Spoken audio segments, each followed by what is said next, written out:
Muy buenos días. En este segundo domingo de Pascua o el domingo de la octava, que también es llamado como el domingo de la misericordia, no lo voy a proclamar, no es tan largo, pero no lo voy a proclamar porque es un evangelio que tiene tanta injundia, hay tanta tela que cortar en él, que prefiero dedicarme a hablar del evangelio explicando algunas cosas y ustedes lo pueden ir leyendo. Este evangelio parte diciendo una cosa que llama la atención. Estando con las puertas cerradas por miedo a los judíos. Primero que nada, cierran las puertas, tienen miedo, que es algo que hacemos muchas veces nosotros también, que nos encerramos en nosotros mismos porque no entendemos nuestra vida y estamos metidos a raíz de las circunstancias, sufrimientos, bullying que nos puedan hacer en el colegio, persecución en nuestro trabajo, en fin, nos encerramos en nosotros mismos y quedamos prisioneros de nosotros mismos. Los apóstoles estaban así, encerrados por miedo a los judíos. Y se presenta Jesús en medio de ellos. Ahí hay una primera cosa que es importante y vamos a hablar de las características de este cuerpo resucitado. Pero después dice una cosa, la paz con vosotros. Y esta paz con vosotros transforma el miedo en alegría, que es también lo que a nosotros nos pasa cuando nos empezamos a encontrar con Jesucristo, cuando empezamos a vivir nuestra fe de una forma más profunda, ya no solo de misa diaria o dominical, sino que además de participación activa en la parroquia, y no solamente en estudio de escrituras, estudios bíblicos, sino que como en la pastoral del neocatecumenado y otras realidades, comunión y liberación, servicio de vida cristiana, en fin, hay muchas realidades postconciliares que nos llevan lentamente a un encuentro personal con Jesucristo a través de la palabra. Y ahí el Señor también a nosotros nos da su paz. Después hay otra cosa que dice, voy a ir leyendo partes del Evangelio, ¿no? Dice, a veces nos pasa que nos cuesta creer eso. Por eso en el Evangelio dice por segunda vez, ya que estaban llenos de asombro y les costaba creer que era él y pensaban que era un fantasma, le dice nuevamente, la paz con vosotros. Mirad mis manos y mi costado. Y aquí tenemos una primera cosa, este Evangelio es extraordinario porque destruye muchas ideas falsas de cómo fue la resurrección, incluso dentro de la misma iglesia. Hay algunos de sectas o cosas así que dicen que la experiencia que tuvieron los apóstoles fue una experiencia mística de la resurrección. Mentira, lo vieron en carne y hueso y por eso les dice, mirad mis manos y mi costado. Y además hay una aclaración que a mí me encanta, que no estaba Tomás en ese momento. Pero 8 días después se aparece el Señor estando Tomás con ellos. Y estos 8 días precisamente son los 8 días de la octava, porque la primera aparición es inmediatamente después que ha resucitado. Pero 8 días después ya los apóstoles habían perdido el miedo, estaban reunidos, aunque seguían con las puertas cerradas, pero ya habían tenido una primera experiencia. 8 días después, que vendría a ser este domingo, se les presenta nuevamente estando Tomás y le dice, Tomás, ven acá, mira mis manos y mi costado, mete tus dedos, porque Tomás había dicho, si no meto los dedos en la llaga y no meto mi mano en su costado, no voy a creer. Y el Señor le dice, hazlo. Y lo hace. Es decir, lo puede tocar. No es un fantasma, es un cuerpo glorioso. Sí, el Señor dice algo que es lo que a nosotros nos tiene que alegrar. Porque has visto, has creído, Tomás. Dichosos aquellos que sin ver han creído. Y eso somos nosotros, porque nosotros no podemos ver al Señor resucitado así, en cuerpo presente. Y ahora sí quiero hablar del cuerpo glorioso, que muchos dicen de que el Señor se presentaba con el cuerpo sano, ya sin heridas. No, mentira, aquí está clarito, se presenta con las llagas, pero tiene una particularidad este cuerpo glorioso. Y voy a ir leyendo las cosas porque es muy interesante la explicación que da San Pablo en el capítulo 15, en la primera epístola a los Corintios. San Pablo da una explicación maravillosa de este cuerpo, de esta aparición del Señor. Dice primero que este cuerpo glorioso es impasible. La impasibilidad, es decir, el Señor, aunque tiene las heridas de las manos, del costado, ya no sufre dolor. Es un cuerpo que por ser inmortal ya está por encima de estos sufrimientos físicos que tenemos nosotros. Cosa que a mí me alegra mucho, porque si yo a los 80 y tantos años ya estoy sintiendo todos los dolores en mi cuerpo, solamente el hecho de pensar que voy a tener un cuerpo, incluso así, aunque fuera viejo, aunque no va a ser viejo, es un cuerpo joven el que nos dan una vez que llegamos al cielo, sin dolor, ya solo eso me hace anhelar llegar al cielo. Y para eso me tengo que portar bien.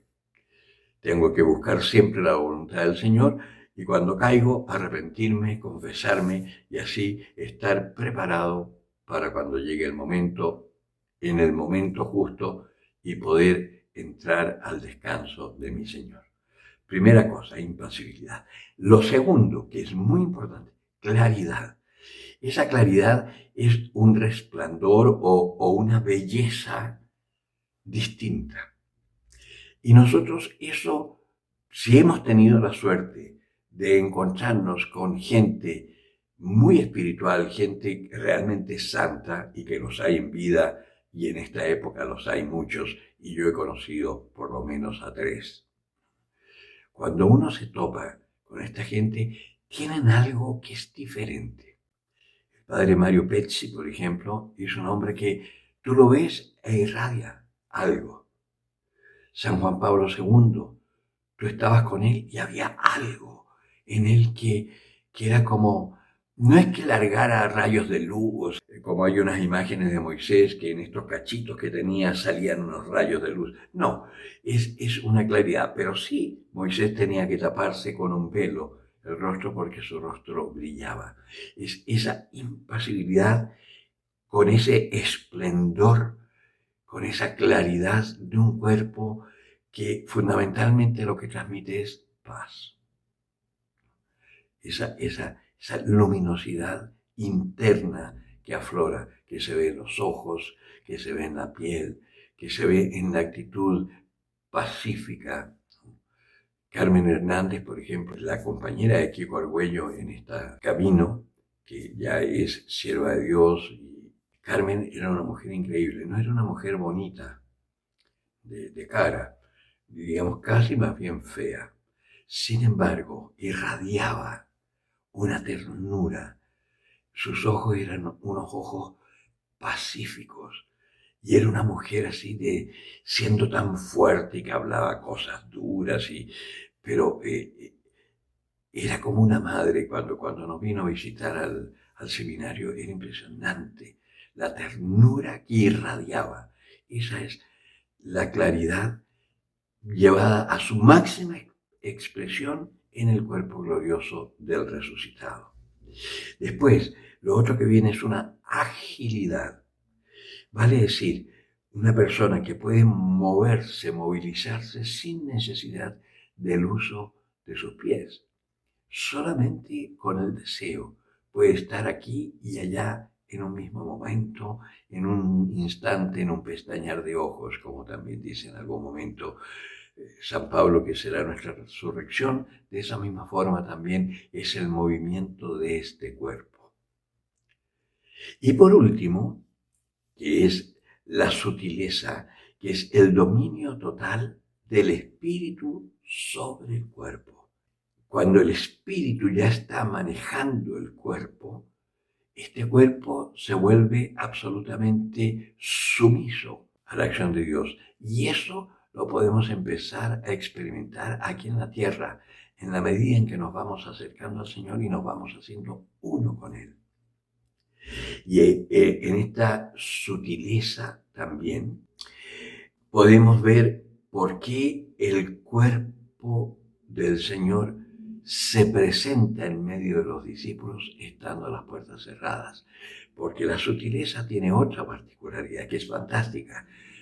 Nada físico te puede dominar. Por eso es el espíritu el que está por sobre la materia. No hay una pared que te detenga, no hay una puerta que te detenga. Este cuerpo glorioso es un cuerpo que pasa por sobre la materia. Y también así se puede explicar por qué la Virgen era virgen durante el parto y después del parto siguió siendo virgen, porque esa sutileza ya la traía el Señor desde el momento mismo de su encarnación en el seno de María. Bueno, tenemos estas características maravillosas del cuerpo resucitado, pero también el hecho de que Tomás lo haya tocado echa por tierra entonces esta cosa que dicen algunos de que Jesucristo no era realmente hombre, que Jesucristo fue una apariencia humana.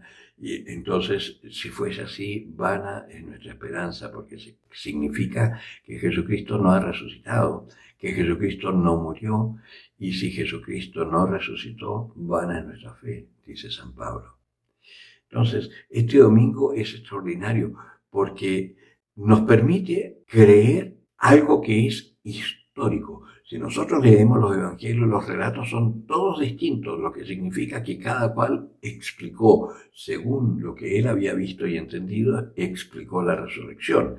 Pero a su vez están tan coherentes que no cabe duda de que ellos han experimentado una realidad que es difícil de creer. Una resurrección real y una aparición de Jesucristo resucitado con cuerpo físico transfigurado real.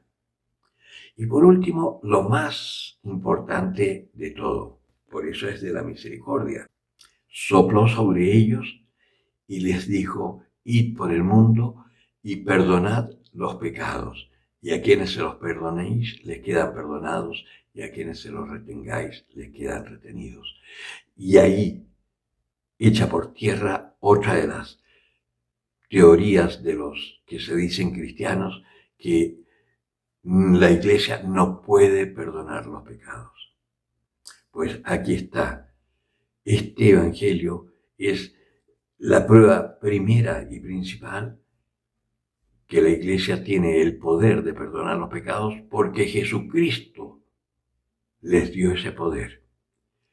Jesucristo delega su condición de Dios, porque solo Dios perdona los pecados, para que la Iglesia, en el nombre de Dios, los pueda perdonar. Y cuando la Iglesia, cuando el sacerdote te dice: te perdono no por mí, te perdono en el nombre del Padre y del Hijo y del Espíritu Santo, en el nombre del Dios único y verdadero, las tres personas que son un solo Dios.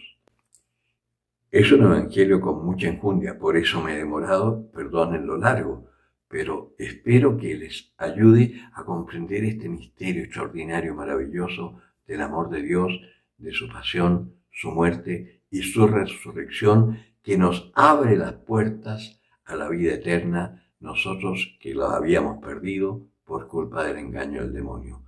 Ojalá que esta Pascua haya tocado el corazón de muchas personas para que empiecen un camino de conversión serio.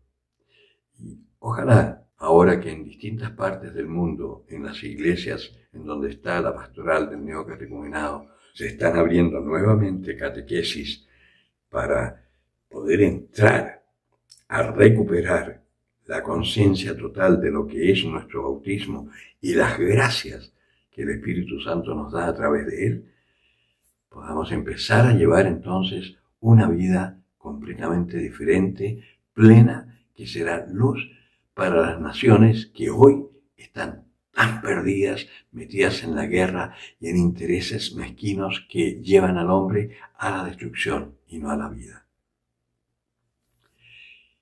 El que tenga oídos para oír, que oiga. Feliz cincuentena pascual.